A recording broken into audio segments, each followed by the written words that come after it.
The unsecured loans party for banks and NBFCs has ended. The Reserve Bank of India has announced a measure where it increased the credit risk weights on unsecured consumer loans. If I were to boil it down for you, here are the top 5 things that have happened. Earlier, the consumer loans for banks and NBFCs attracted a credit risk weight of 100%, but now this has been increased to 125%. However, the home loans, education loans, vehicle loans and gold loans will be exempted from this. Credit card loans by banks will attract a risk weight of 150% instead of the previous 125%. Those doled out by NBFCs will have a risk weight of 125% instead of the previous 100%. The RBI has also asked banks and NBFCs to define the exposure limits for unsecured loans.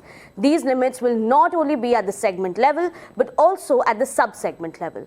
And lastly, from now on, the bank loans to retail NBFCs will also attract a higher risk weights. But let's not forget that the RBI had warned about very high growth in certain components of personal loans. In the October's monetary policy address, RBI Governor Shaktikanta Das said that the central bank was closely monitoring this segment for any signs of stress.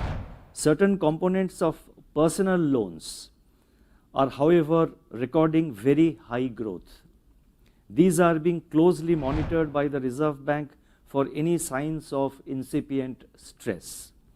Banks and NBFCs would be well advised to strengthen their internal surveillance mechanisms, address the buildup of risks, if any, and institute suitable safeguards in their own interest.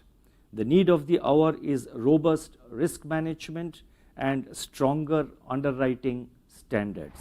So clearly, after multiple warnings, the RBI has sought to action, and this move is expected to have an impact in many ways. To put it simply, an increase in risk weights for lenders means that they have to set aside a higher capital against such loans. The lender's capital adequacy ratios gets impacted, and loans also get more expensive for the borrowers. With limits at the sub-segment level, growth strategies of banks may also see an impact, as now they will have to be very careful about where they are growing and by how much they are growing. For latest news and updates, please keep watching BQ Prime.